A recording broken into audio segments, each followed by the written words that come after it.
Yes, people, welcome to another episode. Today I'm with your guest, Fadeist Kay. She's a special guest. She's a barber as well as a barbershop owner. Her shop was among the 2024 finalists at the Hair and Beauty Award show. She's also voted District Top 10 Barber at the HBA Award show. Man, her work speaks for itself. She have a different intake when it comes to just barbering. She's an amazing barber, and this episode you get to know her as a person, get to know her brand, what her brand is, and pretty much everything. If you're on the first time watching this episode, make sure to like, comment, and stay tuned to this episode and fellow episode coming through. Kay, tell the people one thing they need to know about you, man. How are you doing? Yeah, I'm good. Thank you very much for having me. I really, really appreciate it. Yeah. Yeah, well, one thing that they need to know about me, wow, I've been a barber for about 4 or 5 years now. Co-own Rebels Barbershop. We're based in South Molton, North Devon. Sleepy little farming market town, but don't be deceived. It's like, yeah, it's a beautiful place to live, and it's mad busy as well. We're so busy inside the shop, so it's good. It's good. It's good. It's good.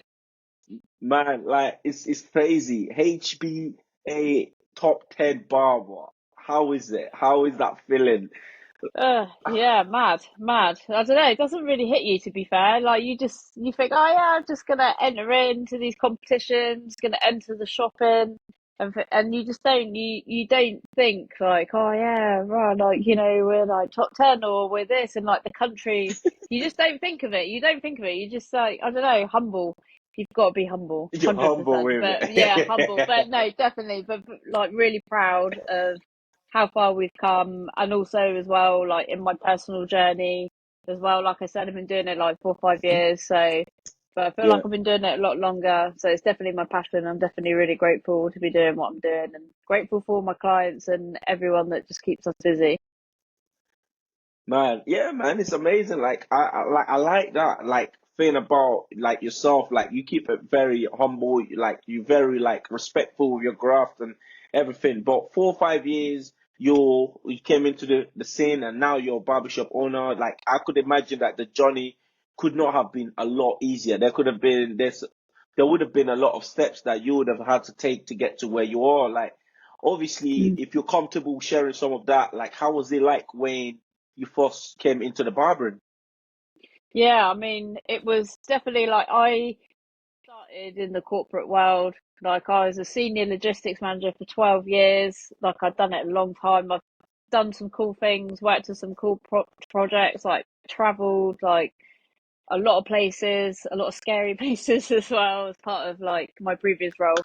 But COVID happened, and then I was like, oh, you know what? I just don't think this is for me anymore. Like I'm more like a hands-on person, like I always have been. And barbering was just one of those where you can be as creative as you like. You kind of meet new people every day. You build relationships, build friendships. And I just thought, yeah, you know what? I'm gonna give it a go. But my best friend, she actually is a barber. She's been doing it for well over 12 years now.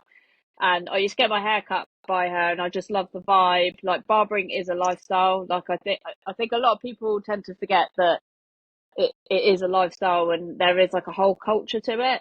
So I Mm. used to go in her shop, and she always used to give me the freshest fades. So yeah, shout out to Mason Spades, by the way, because she is sick, incredibly talented. Yeah, so I was like, oh yeah, what can I do? What can I do? And I was like, well, actually, barbering would be sick. And then I spoke to her about it, and she was like, yeah, oh my God, you'd be so sick at doing it. Like you're so good with people, and like I could see that would be like, really cool for you, and you go pretty far. And at the time, you think, yeah, yeah, it's cool, yeah. So like, I practiced on her hair a few times. She'd sit me down. She'd be like, right, come on, we're doing a skin fade today. And I'll be like, I've never done a skin fade before. She'd be like, no, no, no. Like you'll boss it, it'll be fine. The first time in fact, I did not boss it at all whatsoever. I look back at the photo, but yeah, I was like, this is not it. But to be fair, she was like, no, no, it's cool. All you got to do is just tweak this, do this, da da da da. I was like, yeah, yeah, yeah, okay, that's cool. Anyway, so I was working my full time job still. I enrolled in it was a 1 week course because I wanted to make sure that I liked it, because I was going from like one job, like, that was like good pay and all that, had that sort of security. At the time I had like a mortgage, I had bills and all that sort of stuff. And I thought, well, I'm going to enroll like for 1 week, just do the fundamentals, see if I like it. Nothing too serious. That first week, I absolutely loved it. Like, absolutely loved it. I was like, yep, this is definitely where I want to be. So I decided to then get my MVQ. So I got my MVQ level 2 and my level 3. So I was working full time Monday to Friday, and then at the weekends I would then travel down to the academy in Bournemouth. I was living in Swindon at the time, and I used to do that and then just graft. And then in the evenings after work, I used to just practice on people. I just wrote people in. I'd be like, oh, free trim. I need to practice. I need to practice. And I did that for months and months and months and months. Man, that's insane. What an insane story. Honestly, like you have put in so much work, so much time, so much energy. Because you Yeah, get a lot of yeah. people that they want to change this game, but they don't. They're like, oh, it takes too long to get it. Like, or like they want to start charging £30, £40, whatever it may be, the minute they start cutting hair. And because they don't want to spend time to understand the game, man, Yeah, oh, it is 100%. mind blowing. It is Yeah, mind it is. blowing. Like, It, yeah, like it is. You're when did right, you realize 100%. like this was your passion? Because coming from corporate to barbering is a scary change. You Oh, know what I yeah. mean? It's a very scary change. So you must have really just loved it. You know what I Yeah, mean? Where yeah, you were like, you know 100%. what, this is it. Yeah, definitely. That's the thing. Like, from being in my friend's barbershop and just being around her, and then just like, I don't know, just being there and like in the atmosphere, and like you're sat in the chair, you're getting your hair cut, and then like you're talking to like other clients in the chair, and you're talking to other barbers, and you're all having a laugh, and it just becomes like this real sense of like inclusiveness, but also like a sense of community as well.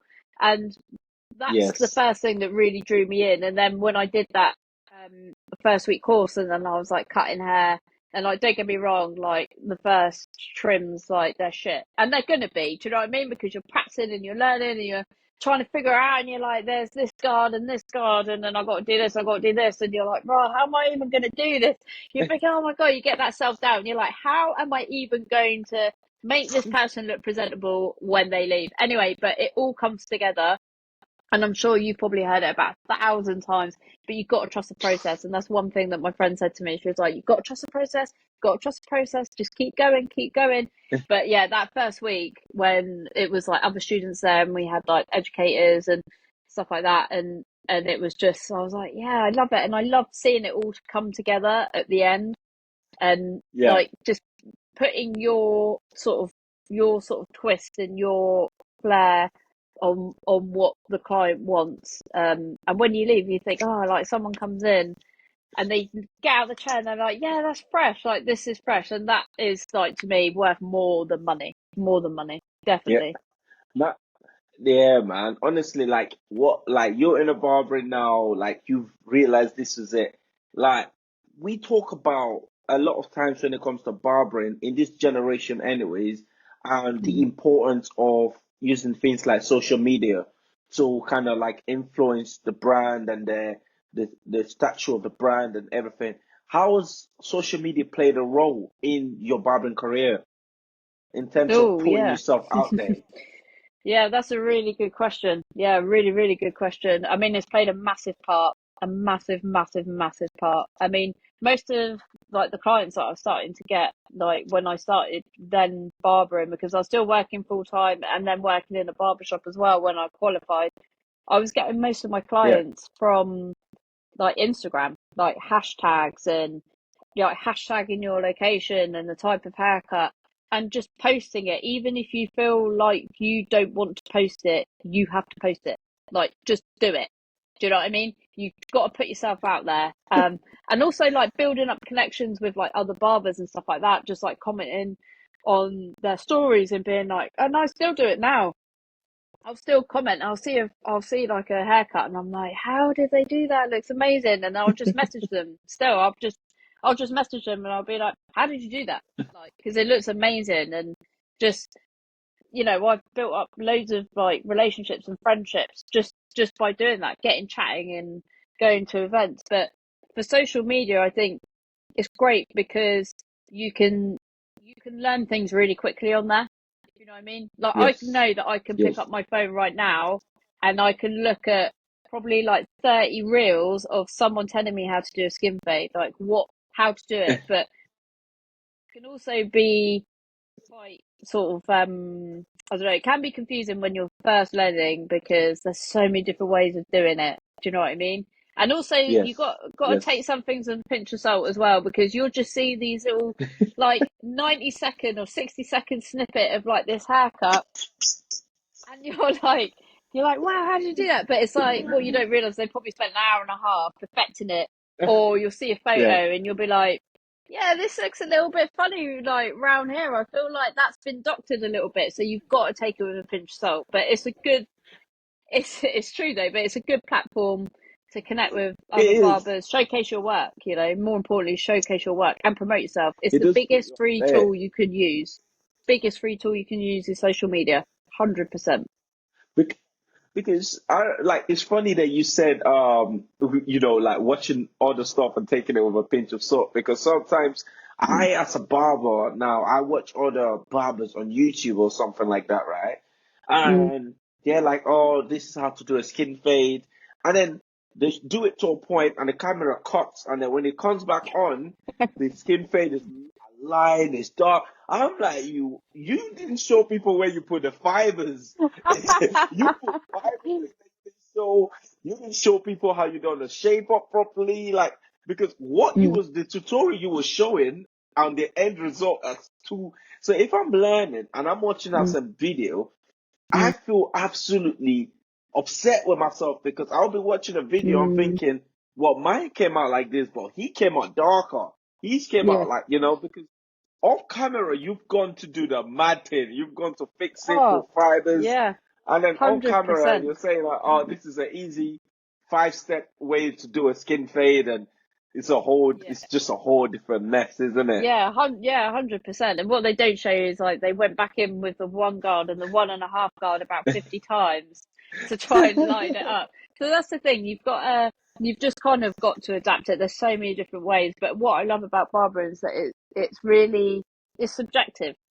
You know what I mean? It's subjective in the sense that I could look at a haircut and be like, oh, that looks awesome. And then someone else could be like, yeah, it's all right. I don't really like the way that they did this or that. Not even from a barber's point of view, but from anyone's point of view.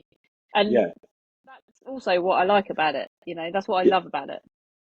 yeah.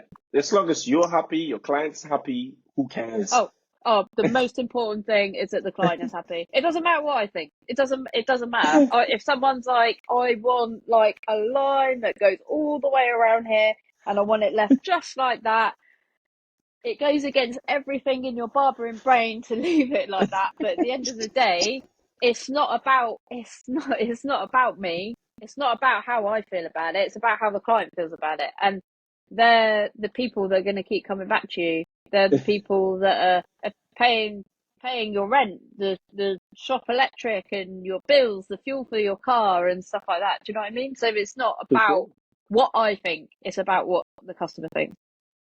Man, like it's crazy that you said that because you found your lane in barbering, which I must say is a very big win as most people struggle to understand their lane when it comes to barbering. How did you know it was time for you to evolve into owning your own shop?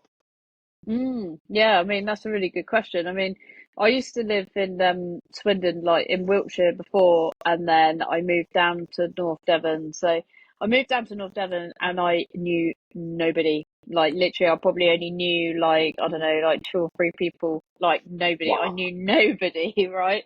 So Andy, big shout out to Andy by the way. Andy, who I co-own the barbershop with, I actually met him because he was a friend of my partner's, and we just kind of got together and just decided it was time to open a barber shop.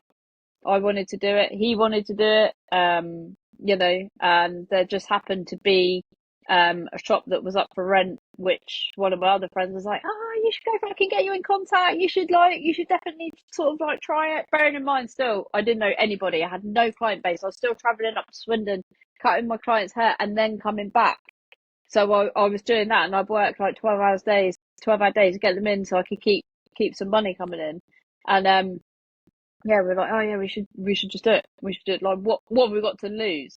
But there was like a real quick Mm. turnaround for the shop because the shop was empty. So there was a quick turnaround there, and we were like, well, if we're gonna do it, we got to do it now. What's the worst that's gonna happen? But you know, Andy and I like get along. He's like my brother. He's like my big little brother. And we just, yeah, we just had a vision together. And we knew exactly what we wanted the shop to look like. You know, we wanted it to be, you know, a modern shop, almost kind of like a city vibe because, you know, him and I from a city, um, you know, and we just kind of wanted like this vibe that was a bit funky, again a bit modern as well. Again, type of shop that you'd see sort of like in the city. But most of all, and more importantly, we wanted a shop that was like a community, really, which is what it is. Mm. And actually, if anything, if I was to quit barbering tomorrow, for example, I don't know, for whatever reason, I'd be proud in the fact that what we've got, what's been created in the shop is a community and people know each other because again, this, you know, is a small town. Everyone knows everyone and people are like, oh yeah, where'd you get a haircut? Oh, I got it here. I got it cut at Rebels. Oh yeah, I'll go try it out. Da, da, da, da. And you know, word of mouth around here especially is the biggest promotional tool you can have. Mm. I would be happy to know that we've created an inclusive space, more importantly, and a community. You know, where it's just good vibes, a bit of a laugh. You come in, have a chat. Sometimes you don't want to have a chat. That's cool as well. But Yeah, yeah. So I've gone basically from not having hardly any clients to literally I'm fully booked. I can't even squeeze people in out of hours, and that's how quickly it's grown. That's how quickly it's grown, man, and I'm so proud of it. So proud. man. But this just goes to show your determination because you had a Mm, vision and you were one of the only few people that have a goal, envision the goal, and actually follow through with it. mm, Because I mm, think a lot of times with barbers, they are scared to actually follow through with the goal and they mm, settle for less than they deserve. You know, mm, they're talented barbers that could do more, but they tend to settle. So it's mm, like it's amazing that you're able to say, "Yo, I love what I do. I enjoy what I do. I have a vision to improve on what I do in a different aspect and mm, actually follow through with it." Which I honestly, congratulations on being able to kind of like follow through with that goal. It's an amazing achievement. You know what I'm mm. saying? Thank Because you. what, 5 years Yeah. in and you're able to like you're conquering stuff. Like you're making a big wave. A Yeah, big I hope so. wave. I'm telling you. Hope so. No, Yeah, I mean, I hope so. That's definitely. definitely, yeah, that's definitely like you don't really think of it. Do you know what I mean? You get up in the morning, you go, you like see your clients, and like, yeah, you just like live life. But 100%, like, what what's it's been like a real wild ride the last 5 years for sure. And yeah, just coming. I think the fact that I can't get over is like literally come down there, open the barbershop, not knowing anyone. And then now it's like it's crazy busy, and Now I'm very everybody grateful knows you, for that. isn't it? Yeah, yeah, everyone Man, does. Yeah, I'd like it's to think so amazing, man. anyway, Big but up to Rebel yeah. Barbershop, man. Definitely. But one thing I do want to ask is, what was that first obstacle that you faced as a barbershop owner that you never quite understood as just a barber working in a shop or just a regular clients coming in and out of a barbershop, like something that we don't normally take into consideration. But being a Mm, barbershop owner, you're kind of like, oh, like, all right, this is the new challenge. yeah, I mean, definitely. I think being a barber. like when you're sort of renting a chair or whatnot, and you have the ability to be able to kind of walk in, cut your client's hair, like obviously you're respectful of the business that you're in. But when you actually when you actually own a barbershop, you've got to think of things like, okay, how can we make sure that the shop is, we're still promoting the shop? How do we make sure that we're sort of not slacking? Um, we're keeping the shop fresh all the time, so we'll refresh the shop every year. Um, and even Mm. like just staying up to date with like friends and things like that. We have annual training as well. So that's one thing that we'll always say, like every year we will find an educator or find a way of cutting hair that we haven't tried before. Like last year Mm. we went up to Leeds to go see Tony Leo, who owns Jack's he owns Barbering Academy, but also barbershops. And that was so cool. And that was like a different way of doing it. And I think it's trying to be like a bit of a cut above the rest, no pun intended. But the biggest challenge, I think, is trying to maintain social media, which is one thing, one biggest thing. Also, um, things like reviews as well, because that can be quite stressful. Like, we've had like a review before where we've run sort of 10 minutes behind or something, which happens because it depends, like if your client was late before, or you've got a tricky haircut, or I don't know, whatever. I think it's just not taking it personally. I think you've got Yeah. to make sure that you're remaining professional, and I think I've kind of brought that from the corporate world into sort of this world as well, to be professional all the time, because you have to be, because you are, you're in a customer facing role effectively. You wouldn't go around a Yeah. big chain of supermarkets and see someone who works there stood in the aisle, like, I don't know, like vaping or something. Do you know what I mean? Like you're or doing whatever. So you've got to be professional. So in your mind, you're thinking, well, how can I make sure that my client's happy, that the business is, we're keeping it fresh and stuff like that. So setting those goals for yourself every year, that's the Yeah. most important thing. But definitely there are some quite big challenges overall. Really, it can be quite stressful to maintain work life and personal life. That is really tricky, but you've just got to know when the off switch is. Yeah. Man, like it's crazy like that you kind of like said that. So when it comes to like hiring barbers, bringing Mm, in people to kind of help you, because this is your vision. So I guess you would need to bring a lot of barbers in, or the barbers in, that kind of like helps you amplify your vision and show the world like this is the vision of the shop. mm, When you're mm, hiring barbers, what do you look for in terms of how they dress, how they talk, or how they conduct themselves, in terms of mm. just, is there something particular that you look for when it comes to hiring barbers? Yeah, I think it's definitely, obviously they've got to be good, of course. Like they've got to be good at cutting hair. But it's not just good at being good at cutting hair, it's actually how you approach clients as well, which is the biggest thing. Because I've heard quite a few times, like, it's 70% service and 30% about the haircut. Do you know what I mean? So I think making sure that the person is professional at all times, Yes. really, that's the key thing, that they're humble, they're not arrogant. There's nothing worse than when there's a barber that's just sort of sat slumped in the chair, just kind of like, meh, like not really. Do you know what I mean? Because at the end of the day, it's your brand. It's like you, when someone walks into that shop for the first time, that's the first image that they see is you and the shop and how it's presented, if it's clean and things like that. Those are the things that I look for.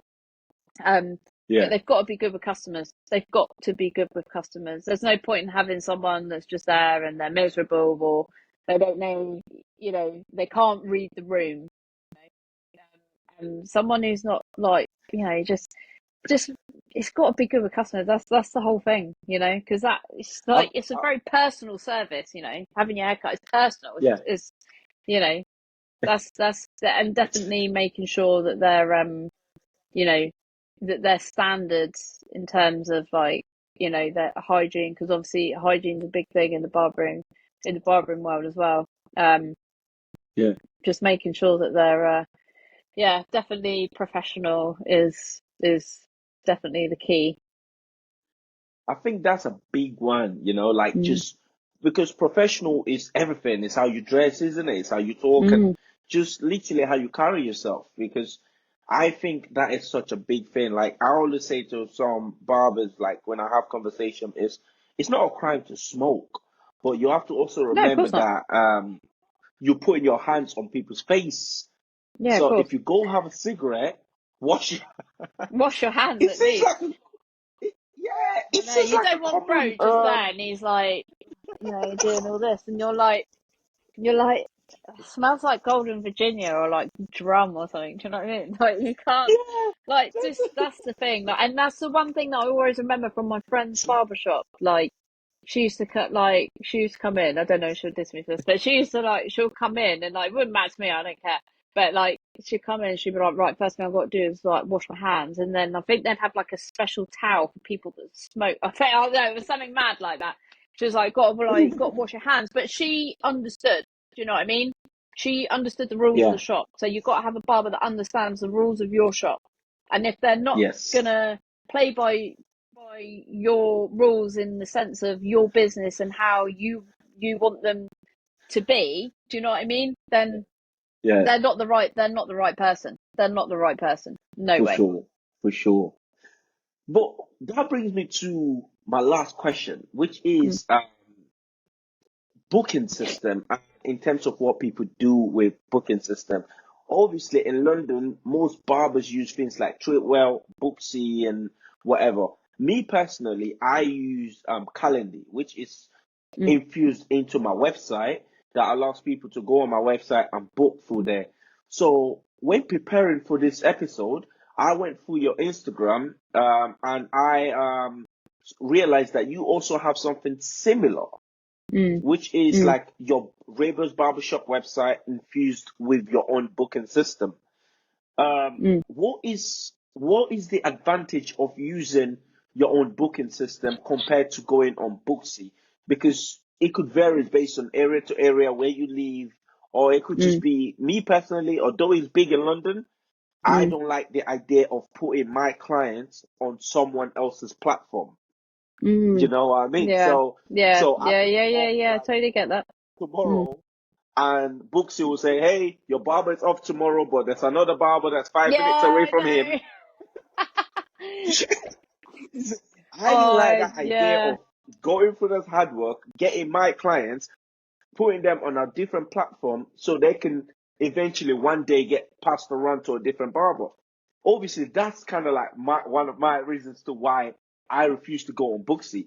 So, in terms of like obviously your barbershop and how you run it, what do you think? Why do you think you don't really use the Booksy or don't really feel like Booksy or Treatwell or wherever it might be works for you? Yeah, well, when I was in Swindon, I did actually used to use Booksy, and the one Yeah, thing that we noticed was that and this isn't a diss to Booksy, by the way, but like before they come at me, but the thing is with Booksy is that they will literally say, yeah, your barber, there's no space in this barbershop, but yeah, there's literally this barbershop like three doors down. Like you could try them. Like they're probably like all right. That's kind of what it's. That's kind of like what it's like. And you're like you're meant to be working for me. Do you know what I mean? But yeah, that's one reason why I won't use Booksy either, because it's like yeah. But I think for Booksy, it's more aimed at like all booking systems are, but like I think Booksy is more aimed at the kind of clients, if you know what I mean. Because either way, if they chose your barbershop or another barbershop, they'll be getting something from it. Do you know what I mean? So we yeah, actually use Nearcut, and I used to use Nearcut in my own studio anyway, and it's so easy to use, and yeah, they don't do that, which is what I like. And it's so simple to use, and an online booking system is what people want these days, because they want to be able to yeah, sit at home on their sofa. They want to be able to pick up the phone and be like, oh, actually I want to have like this appointment with Kay on this day or this time. If there isn't a time, then guess what? I'm going to join cancellation watch, see if there's going to be a cancellation that pops up, and I'll sit tight and wait for it. If not, but it's so much more convenient. But you do it with everything. Do you know what I mean? Like you book an Yeah, eye test. Like last night, I was booking an eye test online. Do you know what I mean? Like it's so much easier. So much easier. It's just convenient for people. They know where they're at. As a barber, you know where you're at. Like you're like, right, I know I've got a 40-minute gap here yeah. because then I can sit down and take some lunch or I don't know, whatever. Do you know what I mean? Or you can Do fill the so. gap with a walk in if you know you've got that space. That's yeah, man. But with that being said, though, we are at the quick game of Frost Crossroad. It's a would you rather, and where I give you two different sets of questions, and you just tell me which one you would rather do. Um, you can say why you'd rather do that over the other one. Yeah, but not all of them would probably have like a steep reason, but some of them definitely would be quite interesting. And I try to make it as harder as it goes on, so some of them would be a little bit tricky. The first Mm. one is simple. Are you ready? Yeah, I'm ready. Let's do it. uh, That was a really good drum roll impression, uh, by the all right, cool. way. Would you rather your client fall asleep midway through your haircut for the whole time, or your client stares at you dead in the eyes the whole trim? Like, while you're Oh. doing the mustache, you're lining them up, and he's just, I feel like both are quite tricky because if someone's staring you dead in the eyes, like, yeah, and I'd definitely say the eye one because then I can just try and like make eye contact. So I just try and look somewhere else, just pretend their eyes aren't boring into my soul. Maybe I think the second one. cool. Would you rather use door clippers for a month or share a station with the messiest barber?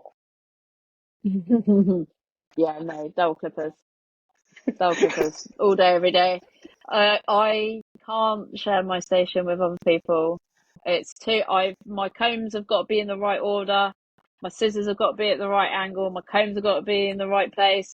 And I've got mad OCD, so I feel like if someone's come in and just mess it all up, I think it would just mess with my feng shui. Dull It does, clippers. doesn't it? Oh Uh, yeah, the mega. would, would you rather a client sleeping for the whole haircut or a client with strong body odor? Definitely body odor, I think. It's Like, crazy because everybody hates a sleeping client in the gym. I know, because it's really hard, and also you don't want to be rude. You know what I mean? Like, they probably, they're probably like absolutely shattered, and you know what it's like. As soon as you sit in that barber chair, you just feel so tired. I don't know what it is. Like, it's the motion of the clipper, someone playing with your hair, like it's heavenly. So you can't blame people for falling asleep. But if someone's asleep and you're trying to like, it'd be a little bit awkward if you're like just putting your your hand under their chin so you can move their head around without trying to wake them up. Yeah, definitely the body odor one. Definitely the body odor. All right, cool. Last but not the least one, would you rather only do the same haircut for the rest of your career? The same haircut for the rest of your career, or only trim with a scissors for the rest of your career? Whoa. Mm. I feel like scissors, actually. I feel like the second one because then you've actually got more creative freedom to do whatever haircut you want. And then you can learn how to fade with scissors. Like, don't get me wrong, it would probably take you forever. But you could learn how to fade with scissors. Like you could do like that's fine, and then you've mastered it all by just using scissors. I might try that actually. I'll try it, and I'll let you know how it goes. You know what? Yeah, that would be amazing content if you could stream the whole thing. It would be doing a tool with a one on the side with just scissors. Like it would be. Yeah, I would love to see a content like that. yeah. That's all angles, isn't it? That's all angles. You could definitely do that. Yeah, it's all about the angles with scissors and the comb. There you go, sorted. Can you do me a skin fade with a three on top? Yeah, I think that could be done. You know, that could definitely be done. Yeah, that could be done. Got the cutthroat Definitely, razor right now. definitely.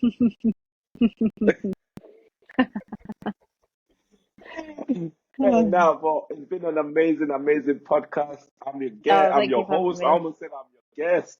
I'm your host, Kenneth, and it's been an amazing, amazing time having Kay, Fadeist Kay on the show. Can you tell them where people can find you, your barbershop, Ravers Barbershop? Just put people on, man. Put people on game.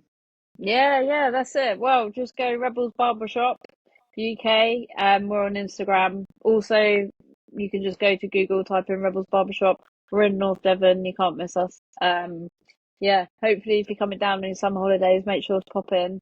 Book online though, yeah, because we're so busy and we can't always take walkers. Um, but yeah, we're also on Facebook as well. Not on TikTok yet, but yeah, that's soon. Some big things coming from Rebels Barbershop as well. So we've got lots of exciting stuff happening. So not a lot that I can share Like, at the moment, but some really, really good stuff coming. So yeah, watch this space. So ooh. make sure you follow us on Facebook, Instagram.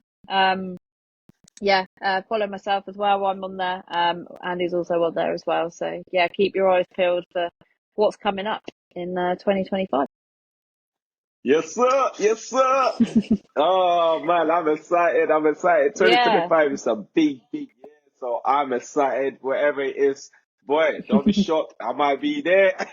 Oh yeah, please. Hey, Yeah, come down. Definitely. It's a long drive for you, but come down. nah, nah, man, it will definitely be exciting. And we should be expecting some sick content from Fadeist K. If you don't have an Instagram, our Instagram will also be in the description below and also on the screen, just right now. So yeah, so make sure you follow her, follow her Instagram, go check Rebels Barbershop if you are in and around North Devon. And yeah, this is the end of the podcast. It's amazing, amazing having you on this podcast. Honestly, it's been great, great, great. Oh, thank you for having me. Honestly, it's my privilege. I really, really appreciate it. Thank you so much. Thank you very much for making this work. I appreciate. And yeah, we'll chop up next time. No worries. See you later.